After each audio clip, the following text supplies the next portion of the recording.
welcome to day 8 of our Restore You challenge. Today our challenge is to create a risk assessment. This term is usually popular in the workplaces, but we want to translate it into our personal lives. So what is a risk assessment? So a risk assessment is when you identify issues and you put things in place to mitigate the risk or reduce the risk. And it recognizes that there's some things that you cannot eliminate. So how are we going to implement this in our personal lives? So you're going to take a piece of paper, you're going to put 3 columns into it.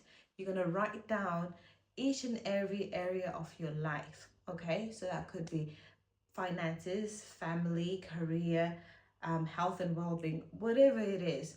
And next to it, you're going to write down your goals, what it is that you wanted to achieve. And in the next column, you're going to write down the things that stopped you from achieving those things.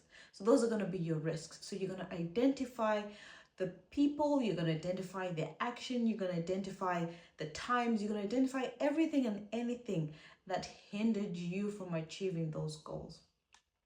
After that, we're going to make that risk assessment. We're going to put in things to mitigate that risk. So for example, if your goal was to spend less, and you found yourself spending time with people who influenced you to spend more, or you were influenced by social media or whatever it is that influenced you, put things in place.